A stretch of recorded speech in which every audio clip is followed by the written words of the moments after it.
മലയാറ്റൂരിലെ ചിത്രപ്രിയയെ കൊലപ്പെടുത്തിയതെങ്ങനെ? ഇന്ന് പോലീസിന്റെ തെളിവെടുപ്പിനിടയിൽ ഞെട്ടിപ്പിക്കുന്ന ആ കൊലപാതക കഥ പ്രതി അലൻ പോലീസിനോട് വിവരിച്ചു.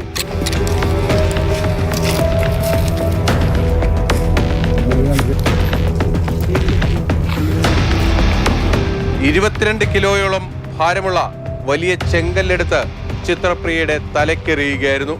തൽക്ഷണം തന്നെ അവർ മരിക്കുകയും ചെയ്തു. എങ്ങനെയാണ് ആ കൊലപാതകത്തിലേക്ക് നയിച്ചത് എന്നത് കൃത്യമായി അലൻ ഇന്ന് വിവരിച്ചു. തനിക്ക് ചിത്രപ്രിയയോട് വലിയ പ്രണയമായിരുന്നു. എന്നാൽ ചിത്രപ്രിയയ്ക്ക് മറ്റൊരാളോടുകൂടി അടുപ്പമുണ്ടായെന്ന് തിരിച്ചറിഞ്ഞു. അങ്ങനെയാണ് തർക്കമുണ്ടാകുന്നത്. മദ്യപിച്ചിരുന്നതിനാൽ ആ തർക്കം വലിയ രീതിയിൽ മുന്നോട്ട് പോയി. ചിത്രപ്രിയ തന്റെ മുഖത്ത് തുടർച്ചയായി അടിച്ചുവെന്നാണ് അലൻ പോലീസിനോട് പറഞ്ഞത്. പ്രകോപിതനായി ഉടൻ തന്നെ താഴെ കിടന്ന ഒരു വടിയെടുത്ത് ചിത്രപ്രിയയുടെ തലയുടെ പുറകുഭാഗത്തടിക്കുന്നു. ഒറ്റയടി കൊണ്ട് ചിത്രപ്രിയ താഴെ വീഴുകയാണ്. ആ വീണ് കിടന്ന ചിത്രപ്രിയയുടെ തലയിലേക്കാണ് വലിയ കല്ല് വന്ന് പതിക്കുന്നത്. അപ്പോൾ തന്നെ അവരുടെ മരണവും സംഭവിച്ചു. അവിടെ നിന്ന് ഒന്നും സംഭവിക്കാത്ത മട്ടിൽ ഈ പ്രതി അലൻ രക്ഷപ്പെടുകയായിരുന്നു. വീട്ടിലെത്തി വസ്ത്രങ്ങളൊക്കെ മാറ്റി. താനിതിൽ പങ്കാളിയെയല്ല എന്ന രീതിയിലായിരുന്നു പിന്നീടുള്ള ഇയാളുടെ എല്ലാ പെരുമാറ്റവും. പോലീസ് ചോദ്യം ചെയ്യാൻ വിളിപ്പിച്ചപ്പോൾ അലൻ പോലീസ് സ്റ്റേഷനിലെത്തി.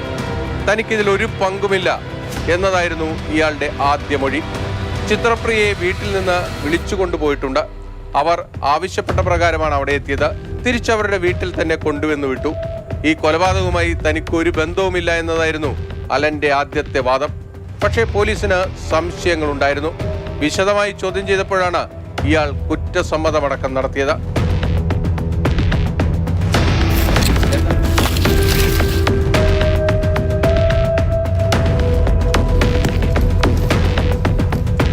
എന്തായാലും അതിദാരുണമായ ഒരു കൊലപാതകത്തിന്റെ കഥയാണ് ഇന്ന് പോലീസിന് മുന്നിൽ അലൻ വിവരിച്ചത്. കൊച്ചിയിൽ നിന്നും ബിനിൽ, മാതൃഭൂമി ന്യൂസ്.